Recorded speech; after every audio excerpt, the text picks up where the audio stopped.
প্রিয় শিক্ষার্থী বন্ধুরা, আসসালামু আলাইকুম। আশা করি সবাই ভালো আছেন। আজ আমরা ক্যাশ ফ্লো স্টেটমেন্টের ন্যাশনাল ইউনিভার্সিটি বিবিএ সেকেন্ড ইয়ারের 2015 সালে যে অঙ্কটা আসছে সেটা নিয়ে আলোচনা করার চেষ্টা করব। তো প্রথমেই আমরা দেখব এই অঙ্কটা আমাদের আসলে কি করতে বলছে। তাহলে ইনস্ট্রাকশনে একদম নিচের দিকে অঙ্কের যদি আমরা যাই তাহলে দেখতে পারবো যে prepare a statement of cash flow using indirect method. যেহেতু আমরা বরাবরের মতোই প্রত্যেক দিনের ন্যায় ইনডাইরেক্ট মেথডই আলোচনা করতেছি, তো আজকের অঙ্কটা ইনডাইরেক্ট মেথড।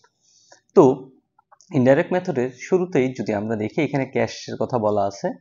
ক্যাশ 2013 সালে ছিল 45,000 এবং 2014 সালে হচ্ছে 71,000। তাহলে এই যে 71,000 আছে, এটি অঙ্কের আনসার এটা আমাদের। তো বরাবরের মতো আমরা একটা ছক কাটবো এবং ছক কাটার পরে প্রথমে আমরা লিখব cash flows from operating activities আমরা লিখলাম। এরপর আমাদের অঙ্ক থেকে নেট ইনকামটাকে খুঁজে বের করতে হবে যে নেট ইনকামটা আসলে কোথায়। তো এখানে যদি আমরা অঙ্কের দিকে আসি এবং 4 নম্বর সমন্বয়টা খেয়াল করি যে নেট ইনকাম ফর 2014 ওয়াজ 37,000। তাহলে নেট ইনকামটা 37,000, তাহলে আমরা লিখলাম নেট ইনকাম 37,000 টাকা। তো এর পরবর্তীতে আমরা যে কথাটা লিখি বরাবর মতো সেই কথাটা লিখবো। এটা আমরা সবাই মুখস্থ করে নেওয়ার চেষ্টা করব। Adjustment to reconcile net income to net cash provided by operating activities. তো এর পরবর্তীতে আমরা অঙ্কের ভিতর ডেপ্রিসিয়েশনটাকে খোঁজার চেষ্টা করব যে আমাদের ডেপ্রিসিয়েশনটা আসলে কত। তো আমরা এখানে এডিশনাল ইনফরমেশনে যদি তাকাই, 1 নম্বরে আমরা দেখব operating expense include depreciation expense টাকা 42,000। মানে অপারেটিং এক্সপেন্সের ভিতরে 42,000 টাকার ডেপ্রিসিয়েশন অন্তর্ভুক্ত আছে। And charge prepaid expense of টাকা 5,720। আচ্ছা, তো আমরা ডেপ্রিসিয়েশন এক্সপেন্সটা পেয়ে গেলাম। ডেপ্রিসিয়েশন এক্সপেন্সটা কত? 42,000। তাহলে আমরা এটা লিখে দিলাম, ডেপ্রিসিয়েশন এক্সপেন্স 42,000। আর ডেপ্রিসিয়েশন যেহেতু সম্পদ কমায় দেয়, তাহলে আমাদের এখানে কি করতে হবে? এখানে যোগ করতে হবে। এর পরবর্তীতে আমরা যদি কম্পারেটিভ ব্যালেন্স শিটে চলে যাই, এখানে আমরা অ্যাকাউন্ট রিসিভেবল দেখব। অ্যাকাউন্ট রিসিভেবল ছিল হচ্ছে 62,000, এখন হয়েছে কত? 44,000। তাহলে এখানে 18,000 টাকা অ্যাকাউন্ট রিসিভেবল ডিক্রিজ হয়েছে। তাহলে আমরা লিখব যে ডিক্রিজ ইন অ্যাকাউন্ট রিসিভেবল কত টাকা? 18,000 টাকা। আর ডিক্রিজ হলে সম্পদ কমে যায়, এই জন্য আমাদের যোগ করতে হবে। এর পরবর্তীতে যদি আমরা দেখি ইনভেন্টরি আছে, তাহলে ইনভেন্টরি ছিল 1,42,000 টাকা এবং এখন 2014 সালে আছে 1,51,450। তার মানে আমরা দেখতে পাচ্ছি যে ইনভেন্টরি ইনক্রিজ হয়েছে। কত টাকা ইনক্রিজ হয়েছে? 9,450 টাকা ইনক্রিজ হয়েছে। তাহলে আমরা অঙ্কে লিখব যে ইনক্রিজ ইন ইনভেন্টরি 9,450। আর সম্পদ বাড়লে আমাদের কি করতে হবে? আমাদের বিয়োগ করতে হবে। এই জন্য আমরা 9,450 টাকা এখানে বিয়োগ করে দেখাইছি। এরপর যদি আসি আমরা অঙ্কে প্রিপেইড এক্সপেন্স কত টাকা ছিল? 21,000 টাকা এবং এখন 2014 সালে আছে 15,280। তাহলে প্রিপেইড এক্সপেন্সটাও আসলে ডিক্রিজ হয়েছে। কত পরিমাণ ডিক্রিজ হয়েছে? 5,720 টাকা পরিমাণ ডিক্রিজ হয়েছে। তাহলে ডিক্রিজ হইলে সম্পদ কি হয়? কমে যায়। তাহলে আমাদের যোগ করতে হবে, এই জন্য আমরা 5,720 টাকা এখানে যোগ করে দেখাইছি। এরপর ল্যান্ড আছে, ইকুইপমেন্ট আছে, এগুলো আসলে স্থায়ী সম্পদ, এগুলো ইনভেস্টিং এ দেখাবো। তাহলে আমরা যদি দায়ের সাইডে চলে যাই, তাহলে দায় যদি আসি, তাহলে দায় আমরা দেখব যে এখানে লাইবিলিটিস এন্ড স্টক হোল্ডার ইকুইটিতে দায় আছে।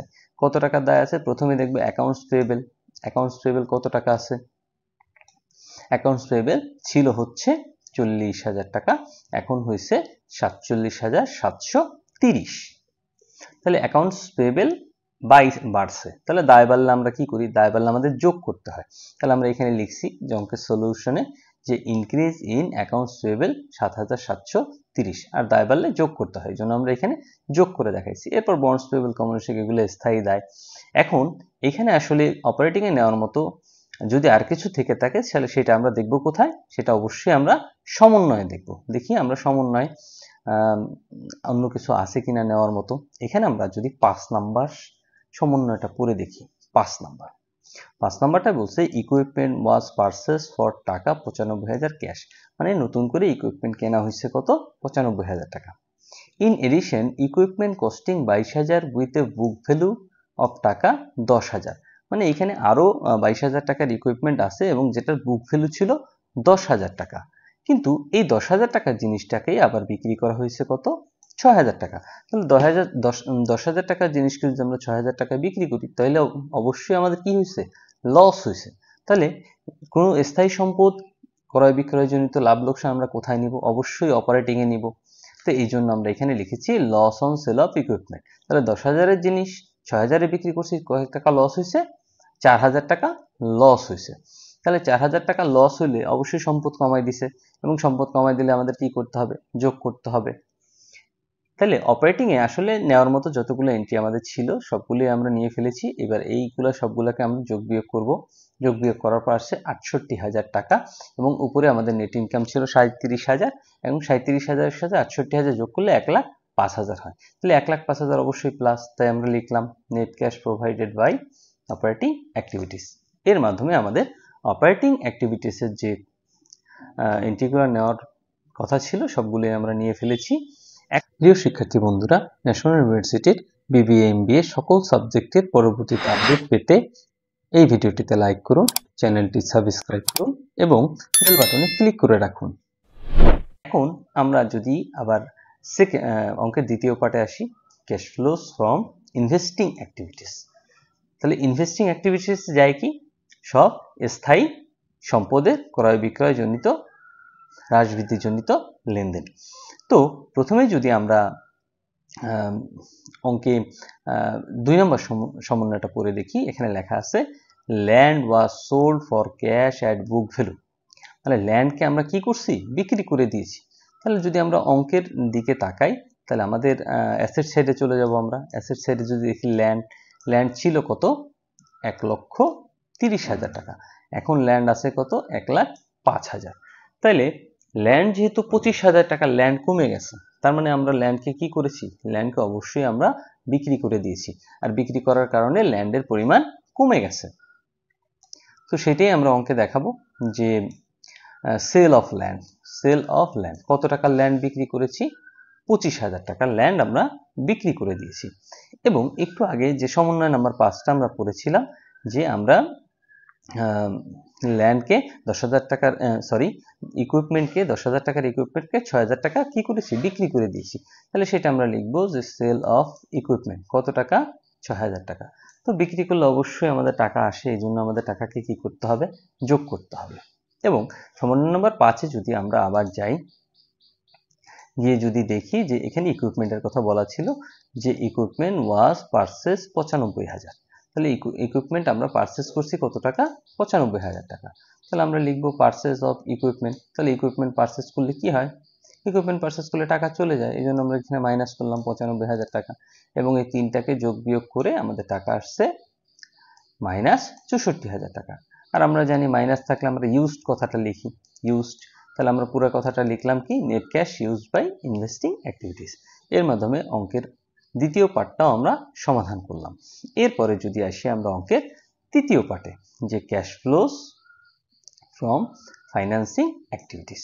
তো ফাইন্যান্সিং অ্যাক্টিভিটিস আমরা প্রথমে সমন্বয় যে এন্ট্রিগুলো থাকে সেগুলোকে নেওয়ার চেষ্টা করব, দেখি সমন্বয় ফাইন্যান্সিং এ নেওয়ার মতো কোনো এন্ট্রি আছে কিনা। তো আমরা যদি দেখি সমন্বয় নাম্বার 6, যে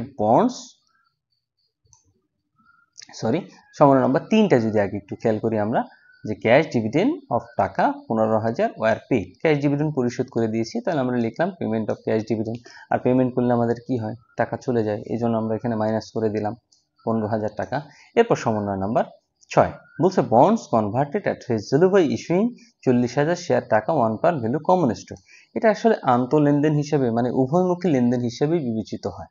মানে আমরা 40,000 শেয়ার, প্রতিটা শেয়ার 1 টাকা করে কমন স্টক ইস্যু করে আমরা বন্ডস পরিশোধ করে দিয়েছি। কি করেছি, বন্ডস পরিশোধ করে দিয়েছি। তো সেটাও যদি আমরা অঙ্কে যদি বন্ডস পেয়েবলে তাকাই, যে বন্ডস ছিল হচ্ছে 3 লাখ টাকা এবং এখন আছে কত, 2,60,000। তাহলে 40,000 টাকার বন্ডস কমে গেছে। আবার কমন স্টকে যদি আমরা যাই, কমন স্টক ছিল কত, 1,60,000, এখন কত হয়েছে, 2 লাখ, মানে ইস্যু করা হয়েছে 40,000।